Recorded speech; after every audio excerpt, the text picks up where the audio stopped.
They came in through the front doors of the Silver Bit in Bitter Wells, Arizona Territory, on a Tuesday evening in September of 1889, and every one of them had his gun out before the last man cleared the frame. 7 of them, not drunks, not saddle trash looking for a night's trouble. 7 working gunmen, spread across the room with the spacing of men who had been told where to stand before they walked in, each one covering an angle that the man beside him did not. At the center table, 2 strangers were playing cards. They had never met before that week. One wore a dark red poncho with a pattern woven into it in old gold, and had a scar under his left eye that came up white when the lamps were low. The other was older, in a faded poncho gone the color of dust and cedar, with pale blue eyes and a right shoulder that ached from October to March. Neither of them looked up right away. The older one finished counting his silver into a stack. The other put $2 in the pot. The man who spoke for the 7 read out the terms. He was polite about it. He had the manner of a clerk delivering a message he had not written. 900 silver dollars, payable in coin, for both of them. The stranger in the red poncho looked around the room. He counted the barrels pointed at him the way a man counts chairs at a table. 7 against 2, he said. And then he smiled, which was the part the town remembered afterward, because nothing in that room justified it. I raise. Here is how 2 men who did not know each other ended up at that table. And here is what the raise was. Cole Harlan came into Bitter Wells from the north on a Sunday, riding the black horse with the white left foreleg, and he knew something was wrong with the town before he was fully in it. It was the rail outside the hotel. 9 horses tied there in the middle of the afternoon. 2 of them he could account for at a glance. A fat bay that belonged to somebody who rode it 4 blocks a day, and a livery hire with a drummer's sample cases still strapped behind the cantle. The other 7 were good. Not ranch good. Not the kind of animal a man buys because it is sound and cheap and will pull a wagon on Saturday. These were deep-chested, hard-legged, expensive horses. All of them saddled light. All of them watered recently. All of them tied with a slip that would come free in one pull. Men who tie like that are not staying. Cole put Shadow up at the livery at the south end of the street. The black horse stood while the saddle came off with the patience of an animal that had learned across 7 years that his rider was never in as much of a hurry as the situation looked. The boy who ran the livery was 12 and named Nate. "He's got a white foot," Nate said. "He does. Only the one. Only the one." Cole ran a hand down the leg. "People know him anywhere. That's the cost of him." Nate walked around the horse the way a boy walks around something he intends to remember. Cole gave him 2 bits and asked who owned the 7 at the hotel rail. The boy went quiet in the way of a boy who has been told not to say something and has just discovered he wants to. "They're not from here. They come in one at a time. Since Thursday." "They know each other?" "They don't act like it." Nate looked at the street. "But they all eat at the same hour." 7 men arriving separately, staying apart, keeping the same clock. Cole turned that over and did not care for any of the answers. "Anybody else come in this week?" "One, Friday. He's got a spotted horse. Prettiest animal I ever put a hand on." The spotted horse was in the far stall, light-coated and dark-freckled, and he watched Cole the whole time he was in that building. He watched him out the door. Then he turned his head toward the hotel, where one of the 7 had just stepped out onto the boardwalk. The stranger had been in Bitter Wells since Friday, and he had spent most of it in the weigh house reading paper. He had come south on a thin thread. A freight man outside Yuma had died in a dispute over a water crossing, settled in an afternoon by somebody nobody in that county had seen before or since. The freight man had watered Scout at a dry stage 2 summers back and had refused money for it. That was all it was. It was enough. Adeline Marsh had been district weighmaster for 11 years. She looked like a woman who had noticed the same wrong thing for years and had finally found a man willing to listen. "You've read 4 months of tickets," she said on the second day. "I have." "Say what you're looking for." He turned the book around. "Ore comes off the Cantwell claim once a month. Same wagon, same driver. Every load weighs within 4 pounds of the last one. Or does that sometimes. Or never does that. He put a finger on the column. Rock varies. That's something counted before it was loaded. She looked at the numbers she had written in her own hand for 4 months and said nothing for a while. "What's $100 in silver weigh?" he asked. "I don't know." "Just under 6 pounds. He closed the book. "So a man with your tickets and nothing else could tell you what's in that wagon within $1. Outside, across the street, a man in a good gray coat stood in the shade of the awning and did not go anywhere. "Who else keeps a record of these loads?" "The drivers sign a manifest before they roll. Carbon stays here in the box." She nodded at a tin case on the shelf. "And the exchange keeps its own copy of everything it sends out." "Sends out how?" "By mail. Mr. Kroll's particular about that. He says a notice isn't a notice until the post office has touched it." Boots on the step. She closed the book without hurrying and slid it under the counter. The man in the gray coat came in out of the heat and took his hat off with both hands, which was a mannerism and not manners. His name was Dean. He apologized for interrupting.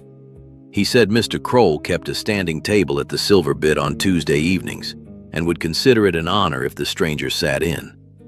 He said it to a man who had given nobody in Bitter Wells his name. The invitation was for Tuesday night. By Tuesday afternoon, 2 more gunmen had ridden in. They ended up at the same table by an accident that neither of them believed in afterward. 5 chairs. 3 local men who wanted a friendly game and got something else. Cole took the seat with the wall behind it because he always did, and half a minute later a man in a dark red poncho sat down beside him instead of across, which is what a man does when he does not want to face you and does not want you facing the door alone. Cole noticed. He had the rest inside a minute. Single holster, right hip, worn at the mouth from use and not from riding. A scar under the left eye, thin, old. Hazel eyes that took the whole room first and the details second, which was Cole's own habit and had cost him a great deal to learn. The man had come in at a walk. Men in that trade almost never do. He did not offer a name, and Cole did not ask for one. They played 11 hands. In the 9th, one of the locals, a freighter named Bowen, with more whiskey in him than sense, pushed out a stack and said something about the strangers in town and how a place with this many hard men in it was due for a lesson. The stranger folded a hand he could have won. "You know them?" Cole said. "I know one. Sat across a fire from him in New Mexico territory 2 winters back. He was working then." "For who?" "He didn't say and I didn't ask. That was before I got interested." He looked at his cards. "You?" "2 by name. One of them's the best I've ever heard about and never seen." "Tarrant." "Tarrant." The stranger put $1 in the pot. For a while, nobody said anything. Then Cole said, "You've been reading freight tickets. You've been asking the livery boy about horses at a hotel rail." "That's right." "Then you know they came in separate," the stranger said. "And you know that means nobody hired them as a crew, which means they don't answer to each other." "No." He turned a card over. "It means they're competing." Behind them, both sets of doors opened at once, front and back at the same second, which takes a signal. Cole did not turn around. He watched the barkeep's face instead, which told him everything, and set his cards down flat so both his hands showed. 7 men. 4 through the front, 3 from the back hall. Every one of them with a Colt already out. They did it well. 2 took the far corners and covered the room at an angle that put nobody behind anybody. 1 stood at the end of the bar where he could see the mirror. 1 took the window. 3 came in close and stopped at a distance that was too far to grab and too near to miss. Nobody shouted. That was the part Cole would think about later. There was no yelling in it at all. He knew 3 of them on sight. Tobias Speak, who had 4 documented affidavits out of Texas and had never fired second.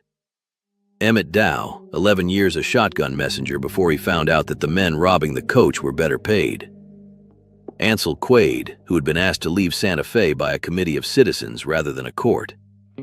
The others he did not know, and their hands told him he ought to. The local players got up and left, and nobody stopped them. Bowen dropped a full glass on the way out and did not pick it up.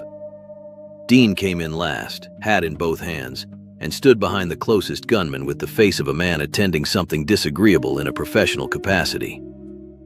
"Gentlemen," Dean said, "there's a settlement offered on both of you." "By who?" Cole said. "That's not disclosed. It's never disclosed." He said it the way a bank clerk explains that the branch closes at 3. "The terms are $900, silver, paid on completion. The exchange holds the deposit. It's already weighed and sealed." Cole put his hands flat on the felt where every man in the room could see them. The stranger looked around slowly. He looked at each of the 7 in turn, the way a man reads a fence line before deciding where to cross it. And his eyes stopped for half a second on the youngest of them, a man of about 24 with his gun up and his elbow locked. "7 against 2, the stranger said. Then he smiled. "I raise." Nobody understood it. Dean's mouth opened slightly. "I don't follow," Dean said. "You will. One question first, and I want the room to hear the answer. $900, paid on completion. Paid to who?" "To the man who settles it." "The man," the stranger said. "Singular." "That's the term." "Then say what happens if 2 of them fire at the same time." The silence that came into that room was a physical thing. Dean did not answer. There was no answer in the terms, because nobody had ever asked. "Let me help you," the stranger said. "It goes to whoever the exchange decides, which means whoever the exchange likes, which means 6 of these men are standing in a room with their guns out for free. That is not— Sit down, Mr. Dean. You're not who I'm talking to." He turned in his chair, unhurried, and put his attention on the 7. 1 chance in 7 at $900. That prices each man's odds at less than 130. Cole picked it up without being asked. He knew when to add weight. "Now count the other side," he said. 2 of us. 12 rounds before either one of us reaches for another cartridge. And I've been at this 30 years, and he's been at it long enough that 7 of you came instead of 2. Whoever fires first is the one we answer first. That isn't courage, that's geometry. "So price it," the stranger said. "First man to move buys the room $130 and buries one of his own.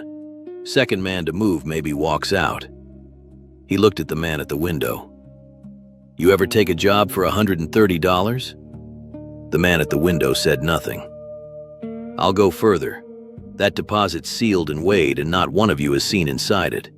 You're standing there on a number a clerk read off a paper." The youngest one moved his eyes toward Dean. That was the first crack. Then a heavy-set man near the bar named Cass Loader holstered his gun, took his hat off the hook by the door, and walked out without a word to anybody. It went one at a time after that. Over about 40 seconds, 5 more guns came down and 5 more men left, and none of them looked at each other on the way out. 7 guns walked into that room. One question sent 6 of them toward the door. If you're enjoying this story, leave your country in the comments, and stay with me because the 7th man was different. He had not left and he had not lowered his gun. Rule Tarrant was 33, medium height, and nothing about him was memorable until you looked at his hands. He held the Colt like a man holding a hammer he had used every day for 15 years. "That was well done," Tarrant said. "It doesn't work on me." "I know," the stranger said. Tarrant holstered anyway, slow, and set a silver dollar on the felt in front of Cole. "For the game. We'll finish it another day." Dean stayed behind after the room emptied and said that Mr. Kroll would very much like to buy them supper.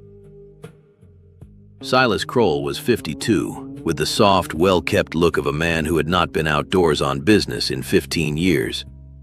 He served them beef and a decent claret in a room behind the exchange office, and never once pretended to be anything other than what he was. "You've cost me $1,100 this year between you," he said. "Separately. I want you to know I understand it was separately." "But you don't believe it," the stranger said. "I believe the arithmetic." Kroll cut his beef. "Mr. Harlan talked a contractor of mine out of a settlement in Socorro in March. You voided a filing in Cochise County in May that took 4 months to arrange. Then the two of you ride into the same town 4 days apart. Tell us what the exchange is," the stranger said, "or we'll keep guessing." This was not a confession. He was proud of it. "Before I came into this district, a water dispute killed 9 men over 2 years. 9. Cousins shooting cousins, and not one of them could tell you what the water was worth by the acre foot, because nobody had ever priced it." He touched the table with one finger. "I price it. A man brings me a grievance. I set a number, the number gets paid, and it ends. 1 settlement instead of 9 funerals. Every notice goes out under my seal through the United States mail, because a thing isn't legal until the post office has carried it. I have made this territory quieter than I found it." "You've made it cheaper," Cole said. "Cheaper is quieter. I've never understood why men refuse to see that." "The man you settle doesn't get a say in the price," the stranger said. Kroll spread his hands, as though this were a minor accounting matter.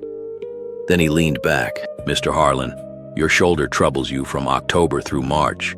You've told 2 people that in 10 years, and neither of them was me." He turned. "And you came down from Yuma over a freight man who watered your horse. I know what the animal's called. I didn't learn it from you." Neither of them answered. He offered them both a retainer, $200 a month each, and no work they would object to. He said it without insult, and Cole understood he could not conceive of a refusal because refusal would mean the price was wrong, and Kroll did not believe prices could be wrong. They refused. He took it well and walked them to the door himself. "You'll notice I haven't withdrawn the settlement," he said pleasantly. Across the street, 7 hotel windows went dark one after another. Here's what I keep circling back to about Silas Kroll. Thoughtful. He never touched a gun in his life. He never raised his voice at anybody. He built a thing where a man could buy a killing the way you'd buy a ton of coal, and then he skimmed off the top of it, and he'd have told you with a straight face that he was the reason that county was peaceful. Size. The gunman you can see coming. Him you can't, because he looks like the fellow who audits your accounts. They stood in the street outside the exchange, and neither of them moved toward his own horse. "You've got a shoulder," the stranger said. "Right one. October to March. It's September." Cole looked at him. Curious. "You've got a walk. I've got a walk. You came into a burning yard at a walk once. I heard it in Mesilla from a man who wasn't there and told it like he was. That's how those go." They ended up on the hotel porch with coffee, and they talked for 2 hours. It was the first conversation either of them had had in a year with somebody who did not need anything explained. 6 of those men walked out of the saloon, Cole said. They didn't go home. Their horses are still at the rail. They're waiting for the terms to change. They'll change. Tomorrow. The stranger turned his cup. Thoughtful. "He priced us at $900 in front of witnesses. If the price doesn't get paid, the price means nothing, and the price is the only thing he sells. So we don't fight the 7. No, 7 is what he's selling. Break what he sells it with." "Coin leaves no bank record," Cole said. "No, but it leaves weight. And Adeline has 4 months of it written down in her own hand, and the drivers have signed for every load, and Kroll mails a copy of his own paper to every county in the district." He set the cup down. 3 records. They'll agree with each other or they won't, and either way he loses. Cole thought about how long a federal deputy would take. "Nearest one? Where?" "Out of Tucson. 2 days if the wire goes tonight and he leaves at first light. Then the wire goes tonight." That was the whole of their agreement. Neither man offered a hand, and neither noticed. The wire went out at 9:30. On his way back, the stranger stopped at the livery. and Scout came over to the front of the stall without being called and put his head against his chest and stood there. The stranger did not say anything to him. He stood in the dark with his hand flat on the horse's jaw for a minute or two, the way you do with somebody you have been alone with for a long time. At 10:30, Scout came awake and would not settle. The spotted horse had a habit that had saved the stranger's life twice. He did not spook. He did not call out. He simply stopped being asleep, stood with his head up and his ears fixed on one direction, and refused to eat. The stranger had been sleeping in the loft for the reason he always did, which was that he trusted the horse more than a door. He came down the ladder without boots and went out the back low, and by the time the first man came around the corner of the building, the stranger was behind him. The second was at the front, with an unlit lamp, there to find out which stall held the black horse with the white foreleg. Cole came out of the hotel across the street at the first shot. It was a bad half-minute. It happened in the dark in a building full of animals, and neither man could shoot freely, and Cole made a decision in the middle of it that he went over for weeks afterward. He moved into the open to pull the shooting away from the stalls, because there were 9 horses in there belonging to people who had nothing to do with any of it. He took a round through the right upper arm. Shadow did not move. Gunfire in a closed barn, and the black horse stood in his stall with his ears back and did not throw himself against the boards, because he had done this before with the same man and had drawn his conclusions about it years ago. The 2 attackers went out the back. Neither was one of the 7. They were town men hired for the night at $4 each, which they had thought was fine money for pointing at a stall. Adeline Marsh sewed the arm at her kitchen table at 2 in the morning, because the doctor was 40 miles east delivering a baby. "Through and clean," she said. "You'll keep the arm." The bone was whole, the nerve was not. By 3 o'clock, 2 of his fingers had gone numb, and the swelling had taken most of the grip out of the hand. Cole tried to close it around a coffee cup and got about 2/3 of the way and stopped. He sat looking at it for a while. "Well," he said to nobody, "that's the draw gone. I've thought about that barn a long time." He didn't step out to be brave. He stepped out because there were horses in there that belonged to a school teacher and a feed clerk and a boy of 12. It cost him his gun hand for the rest of the week, and every hard thing that happened after that happened to a man who couldn't shoot back properly. He never once mentioned it again. Bell Ostrander knocked on the hotel room door at 6 in the morning with his hands empty and held out from his sides. He was 24. He had a gun on and never touched it in the 20 minutes he was in that room. They didn't send those 2 last night. I want that said first. That was Dean on his own, and Terrance already told him what he thinks of it. "Sit down," Cole said. Ostrander sat on the edge of the chair like a man in church. "I've been on his book 11 months. I've settled 3. All 3 drew on me first, and all 3 knew what they were about." He looked at his hands. "That's what I tell myself. In March there was a 4th, and he was 51 years old with a bad hip, and he was no more a gunman than my mother, and Mr. Kroll's paper said he was." "And you did it anyway," the stranger said.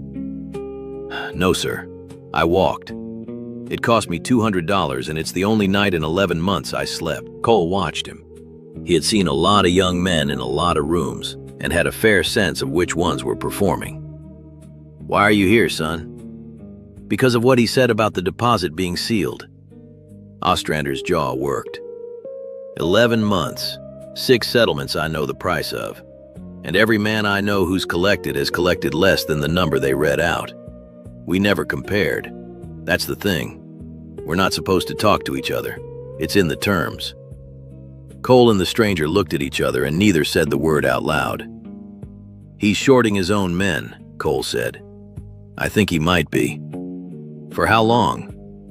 "No idea. Years." Ostrander stood. "One more thing and then I'm gone. Because if Tarrant finds out I came here, I'm finished in this territory. The terms changed at 4 this morning." "Changed how?" $200 a man, cash, paid in advance out of the office safe. Purse split even on completion. He put his hat on. The sealed box is still just the completion money. The advance came out of a different drawer, and every one of us has it in his pocket already. So there was nothing left to compete over. For the first time, the 7 men were no longer competitors. They were a firing line. At 9 the next morning, the telegraph operator, a nervous man named Pettit, waved them into the back of his office and shut the door. "I have to tell you something, and I'd rather I didn't. Mr. Dean collects a copy of every wire that leaves this office. 3 years now. He calls it a courtesy." "You gave him ours," Cole said, "at 6 this morning. Did he pay you for it?" "He never has. He asked me once, 3 years ago, and I said yes, and after that it was simply the arrangement." The stranger worked it out flatly, with no heat toward Pettit at all. "So Kroll knew at 6 that a deputy marshal is coming. By 7 he'd repriced 7 men to move fast. That coin will be gone before noon.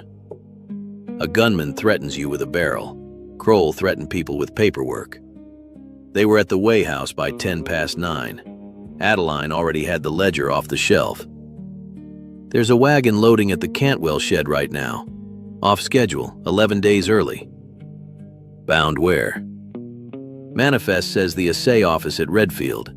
That's 110 miles and it's the wrong direction for anything." She put the ledger in a flour sack and pushed it at the stranger. "Take this. Don't argue with me about it. Come with us." "I can't ride and I won't slow you." She looked at the column one more time. 4 years I've been writing those numbers and telling myself they were rock. They were 300 yards down the street at 20 past 9 when the weigh house went up behind them. It went fast, the way a building full of dry paper goes. She was already out of it. Then she turned around and went back in, which nobody asked her to do and nobody could have stopped, and she came out with a tin case of driver's carbons held against her chest, and a left hand that was never going to open all the way again. Her ledger was one record in one woman's hand. The carbons were another, signed by 11 different men who had never met each other. That was why she went back. They got her to the back room of the hotel, and a woman from the church cut the sleeve away and started on the hand. And Cole stood in the doorway with his own arm in a sling and could not do a single useful thing with either of them. The stranger crouched down beside the chair and held the basin steady for her while the woman worked, which was more than he did for most people, and he did not say anything at all. "Don't," Adeline said. "I wasn't going to." "You were." "I was going to say the carbons are the difference," Cole said from the door. "And they are." Outside, 2 of Kroll's men sat their horses at the end of the street and made no attempt to look like they were doing anything else. Nate came in at 10 of 10. The wagon at the Cantwell shed had its tarp lashed, and the driver was up on the seat. That was the clock. Cole's instinct was to go at the 7 and break them one at a time. 30 years had taught him where a man's decision sits and how early it gets made. The stranger thought about machinery instead. 6 of them will ride for $200 in their pocket. None of them will ride for a purse that turns out not to exist. "You want to take the box?" "No." Then we're 2 men with a strong box full of another man's silver, and every peace officer in the territory has our description by Friday. That's how he'd want it to end. Then what? We weigh it, in the street, in front of them, on her scale. Cole turned it over. He had lived long enough to know that the smartest plans are often the ones a man forgets to question. "You won't prove he's a murderer," he said. "No. You'll prove he's a cheat. To the only 7 men in the world it matters to. Anybody can hire killers as long as he can pay them. Nobody hires the same man twice on a short count." Cole worked his right hand open and shut. 2/3, same as at 2 in the morning. "If it comes down to a street, I'm no good to you." "I know. I've known since last night." The wagon rolled out of the Cantwell shed at 10 minutes past 10 with a driver and 2 outriders. They had a scale, 2 sets of records that agreed with each other, and 1 wounded gun hand. Kroll had a loaded wagon on the road, a half-hour start, and a deputy marshal still a day and a half out. They were on the road by 20 of 11. That was the horse's morning. Shadow went first. He could hold a long, easy trot forever, and had done it for 7 years across 4 territories. Scout came up on the flank in that light-footed way he had, the freckled gray coat picking up the sun so that at any distance he looked like a smudge of the road itself. 4 miles out, they came to a dry wash, and Scout stopped. He did not shy. He halted at the lip of it, head up, ears fixed on a stand of mesquite 40 yards down the bed, and would not go. The stranger sat still for 5 counts, then backed him out. "Rider in there." "You sure?" "He's been sure about this since Sonora, and I've never once been right when I argued with him." They went around, 400 yards north. It cost 8 minutes and saved both their lives, because Hoyt Ferris was in the mesquite with a rifle, a clean lane down the wash, and no lane at all to the north. Ferris had ridden out that morning as one of the 2 outriders and gone ahead to cover the crossing. The other had turned back before sunrise. He had asked to see his advance, been told it was coming, and decided that a wage a man cannot see is not a wage. They came onto the wagon a little before noon, 6 miles out, at the Redfield turn. Ferris caught up and fired twice from a long way back and hit nothing. And this was the second thing the horses did. Cole stopped Shadow broadside, and the black horse stood on that road like a post, no shifting, ears back, feet planted, while Cole rested the revolver across the saddle left-handed, and at 60 yards, put 2 rounds into the road ahead of Ferris. Left-handed at 60 yards, that is a warning, and both knew it. Ferris pulled up, did the arithmetic of a man carrying $200 he would like to keep, and turned around. The stranger rode up alongside the seat and said 3 words. "Marshall's in Redfield." The driver went white. His name was already on 3 false manifests, and he knew it better than anyone. He did not ask for an order or a badge. He asked how much time he had. They turned the wagon around. At 2:15, the wagon carrying Silas Kroll's sealed strongbox came back up the main street of Bitter Wells, with the driver on the seat and the 2 strangers riding either side of him, and every door in town opened. They set Adeline Marsh's spare platform scale in the middle of the street in front of the exchange, and they did not touch the seal. Nobody opened the box. They did not need to. Kroll's own wax stayed exactly where his clerk had put it, in front of 40 witnesses. 6 of the 7 came. They came separately the way they did everything, and stood apart along the buildings. Ostrander at the north end. Loader, who had walked out on Tuesday and had not left town. Speak, Quaid, Dow. Ferris, who had ridden in behind the wagon and had the sense to look at nobody. Ruel Tarrant stood in the street itself, 30 feet from the scale. Silas Kroll came out of the exchange with Dean behind him and stopped on the top step. "Take that box off the scale," Kroll said. Nobody moved. It went on a long time, that not moving. For the first time in 4 years, Silas Kroll had named a thing he wanted and found no man in Bitter Wells willing to collect it. "Mr. Dean," the stranger said, "read the terms out. The number." Dean's mouth moved. He looked at Kroll and got nothing back. $900, silver. How much does 900 silver dollars weigh? Nobody in that street knew. That is why it had worked for 4 years. 53 pounds, the stranger said. A trifle over. It isn't an opinion. It's a coin of fixed weight, and there's no arguing it anywhere in this country. 2 men lifted the sealed box onto the platform. Adeline worked the beam one-handed, and she took her time, and the street was quiet enough to hear the poise bar tick. 41 3/4 pounds, she said. Box included. That's about $708. Less the box, call it $680. The stranger let it sit. He read you 900 on Tuesday night in front of me. The seal is intact, Kroll said. The seal makes the contents. The seal makes it yours. Cole spoke from the boardwalk for the first time. That's the trouble, Cass Loader said in a voice that carried. Say the rest of it. You know the rest. Ask each other what you were paid, that's all. You've never once done it. They did it in the street. It took about 4 minutes, and it was the quietest thing anybody in Bitter Wells ever saw. Kroll came down off the steps saying he would make up the difference out of the safe that afternoon, and not one of the 6 turned around to hear the end of the sentence. Rule Tarrant had not moved the entire time. That was for them, Tarrant said. Not for me. I've never taken a short count because I've never asked what the number was. I know, the stranger said. Tarrant looked past him at Cole, standing at the edge of the boardwalk with his right arm in a sling made out of a feed sack. Him. It was always going to be him. You're the interesting one.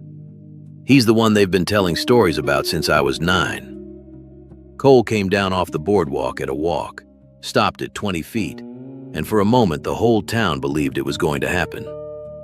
Tarrant, look at the arm. I see the arm.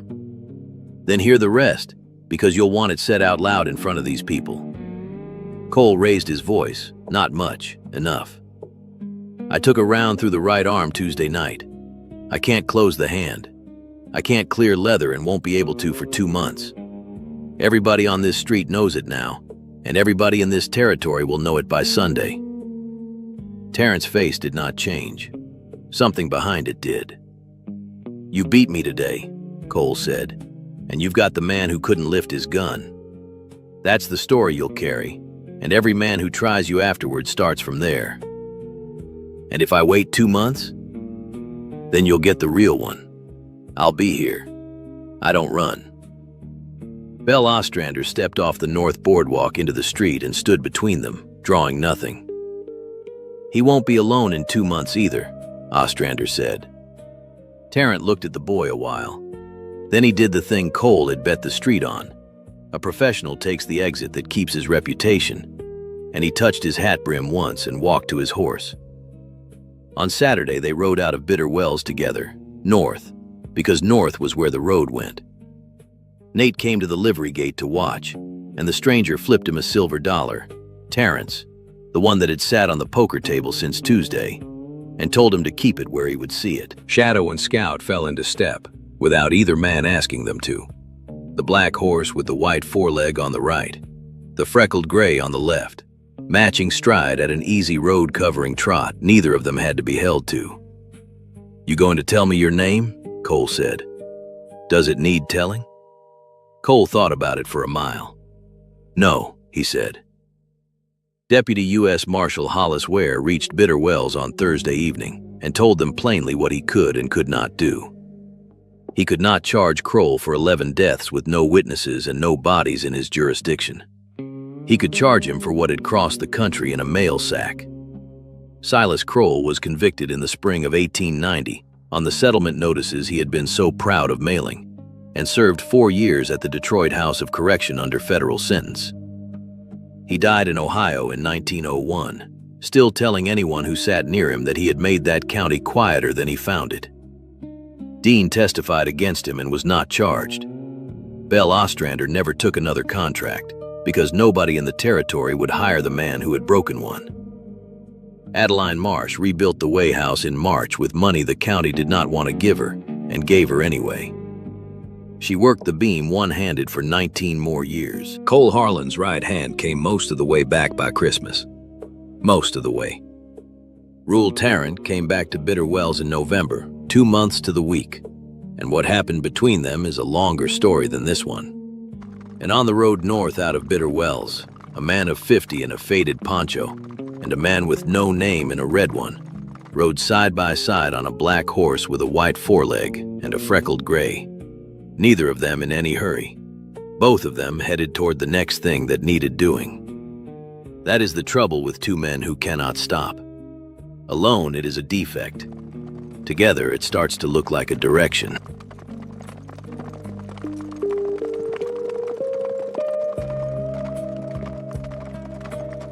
Heading north. Yeah. Bitter Wells is behind us now. This was the first road Cole Harlan and the man with no name ever shared, and it may not be the last. Tell me in the comments, should they face Rule Tarrant together when he comes back in November? Leave your country, hit the like button, and subscribe for the next story.